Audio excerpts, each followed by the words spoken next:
Hey y'all, this is Stephen Van Kampen-Lewis. It is October 17th in the morning. It's like 60 degrees right now. It's really nice and chilly.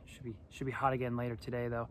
But I want to talk to you a little bit about when your Catasetums are not going dormant in the middle of October or November or December or whenever you have, when you're expecting dormancy but you're not getting it. And let me show you, just so you know, I have never had this many Catasetums ever since I've been growing for like 15 to 20 years, have this many growths, new growths this late in the season.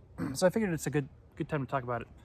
And so, for example, I have this Catasetum by Tabulari, which I got from a friend online, and it put out this nice new growth this summer, and now it's got these additional new growths, which are pretty far along, pretty far advanced.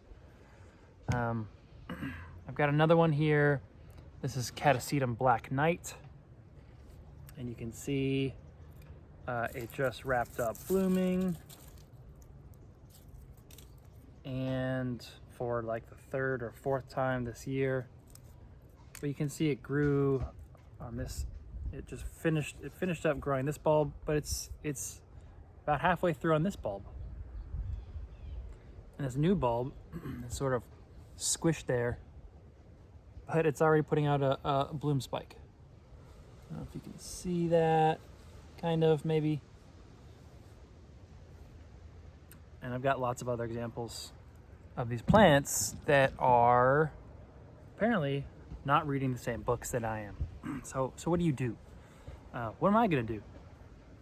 So,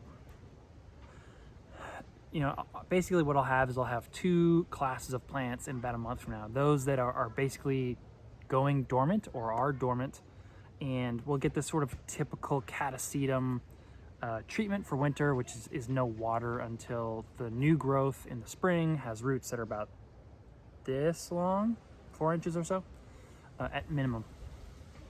But for these guys, I'm just gonna keep watering them as normal until probably the end of December, and regardless of where the new growths are at, I will just stop watering. So I'll stop fertilizing probably before that, even on the ones that are growing quite a bit. And you know, what'll most likely happen is I will have some stunted new growths, which is fine. I'm not too worried about that, especially since these are sort of bonus growths, right? They're sort of extra. And I have to worry about cold temperatures at night in you know, January, February, in case, let's say, a heater goes down and it's going to get down to 35 degrees Fahrenheit at night, so approach freezing. Maybe, you know, if I have wet roots, that plant will die, but if it's dry, it'll be fine. So I would rather sacrifice some sort of bonus growths and maybe have them only put out like half of a decent growth or 3/4 of a decent growth, to make sure that the whole plant doesn't rot or get damaged in some sort of way. However, you know, if you're inside and your temperatures are not dropping below 55, just keep treating it the way that you normally do with a Catasetum. Lots of water, lots of fertilizer, lots of heat, lots of sun. And then maybe try and help it along with dormancy after the new growth is done in you know, December or January. Just stop watering, stop all the fertilizing, or do what I do, and water and fertilize, sort of get a half of a season growth or a partial season of growth, and then cut it all off.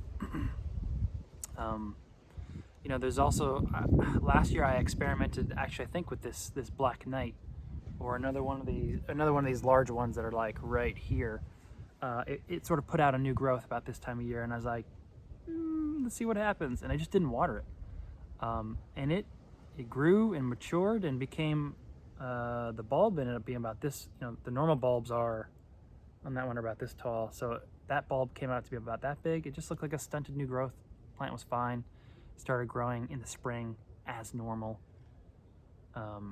So there's a couple different options you can do. Temperatures are not going below 55 degrees Fahrenheit. You know, at night during the winter, you know, maybe you can keep watering a little bit, or water as normal for these new growths, and just push through a whole season, you know, that's out of season. But anyway, you know, there's a lot of different things you can do. The tried and true method of giving them a dry dormancy, a bone dry dormancy all winter, is very good. It's sort of a surefire way for success. If you're a beginner starting out with these guys, I highly recommend that. You know, if you're a little more advanced and you've grown this group for 4 or 5 years, and you can play with them a little bit, you know how to approach them. You know, you can probably keep watering them during the winter with elevated nighttime temperatures, like I said, above 55 degrees. But so like I said, there's sort of two different growers that I'm trying to speak to here. The folks have been doing it for a while and can experiment with their conditions, and the folks that are just sort of starting out. Like I said, the folks starting out, dry dormancy, dry. There's no reason to keep watering these guys, especially if they don't need it. If they're still growing, okay, you know, keep watering, fertilizing. If there's no growth, they drop the leaves, there's no reason to water them. So with that, this is kind of a quick episode.